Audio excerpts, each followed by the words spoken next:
मैंने कई बार बताया कि मेरे को यदि मेरे पापा कभी ये कह दे आप इधर आओ, मैं हार्ट अटैक से मर जाऊं, मुझे लगे आप तो मेरे पापा नहीं हो, आप में कोई ड्यूअल पर्सनालिटी आ गई है और या गड़बड़ हुई है कुछ ना कुछ, तो डॉक्टर के पास दिखाते हैं आपको। ऐसे कैसे कह सकते हो आप?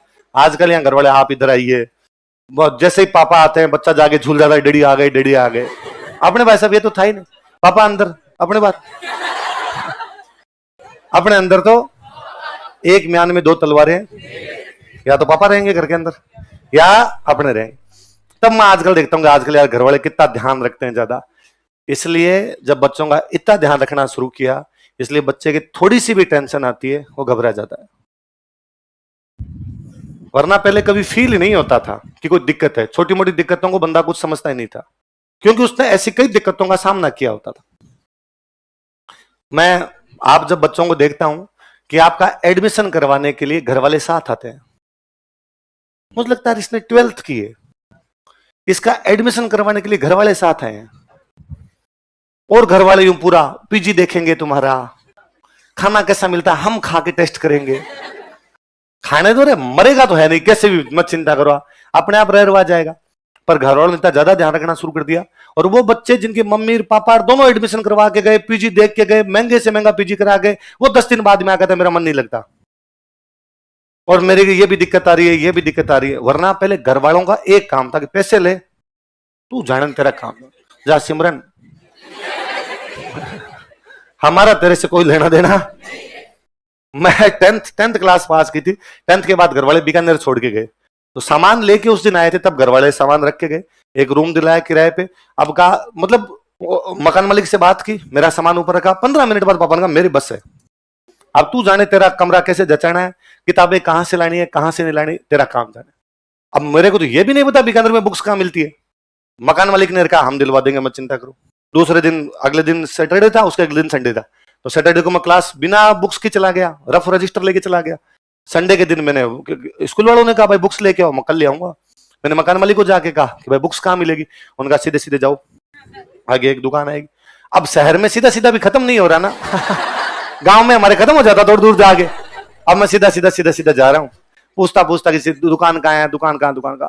वो जुलाई में सेशन चलते, तो गर्मी पड़े, बीकानेर में वैसे ही गर्मी पड़े भयंकर वाली, तो भयंकर वाली गर्मी में पसीना पसीन हुआ।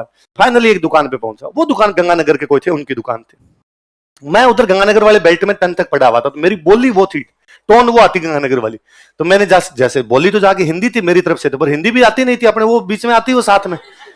उसने मेरे को जाते क्या गंगानगर का है, मैं गंगानगर का नहीं हूँ, तो जिला तो बीकानेर लगता है, पर उस नहर वाले बेल्ट का ही हूँ, आपने सही पहचाना है। हाँ बता, बैठ जा आराम से, पसीना वसीना पहुंच ले, पानी पी ले।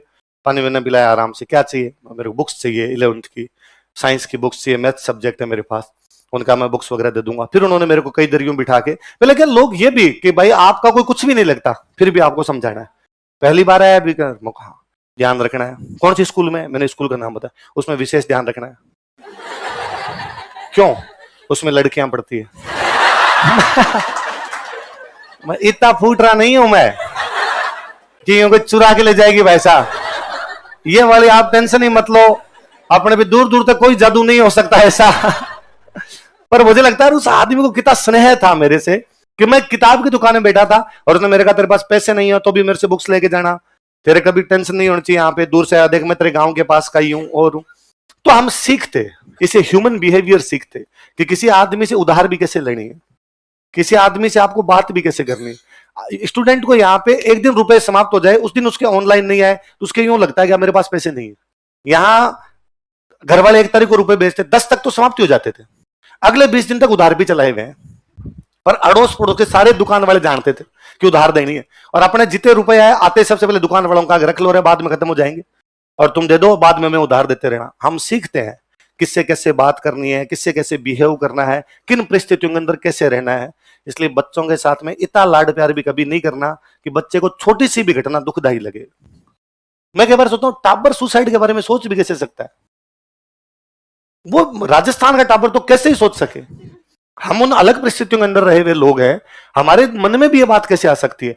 एक टेस्ट में नंबर कम आने पे बच्चे कहते हैं डिप्रेशन में। अरे क्लास में टेस्ट हुआ था, इतना तो कभी लोड ही नहीं लिया यार, एग्जाम में फेल हो गए तो भी सोचते थे अगला देंगे, अगले में पास कर लेंगे, उसमें फेल हुआ अगला देंगे उसमें पास कर लेंगे। तू क्लास टेस्ट में फेल हुआ है, इसका एक बड़ा कारण है घर वालों का ज्यादा केयर करना।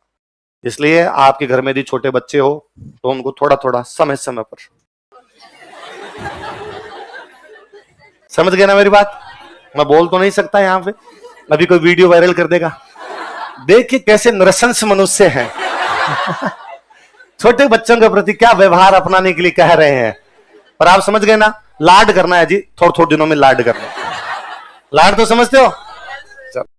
मम्मी का कैलेंडर है लूनर, चांद है मम्मी कैलेंडर किस पे, इसलिए मम्मी सारे व्रत चांद को देख के खोलती है। कभी ऐसा हुआ कि मम्मी ने कहा देख क्या सूरज आ गया, रोटी खाऊंगी, ऊपर जाके देख क्या क्या आ गया क्या, क्योंकि जैसे चांद उगा तिथि चेंज।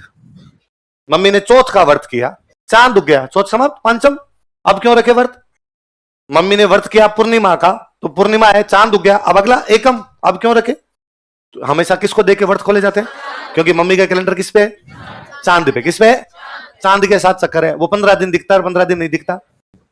जब दिखता है उसको बोलते हैं शुक्ल, क्या बोलते हैं? ब्राइट।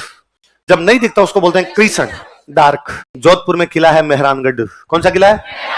किले के अंदर मकान बना रहे थे। मकान बनाने के लिए आज अपने को चाहिए होती है सीमेंट। क्या चाहिए होती है?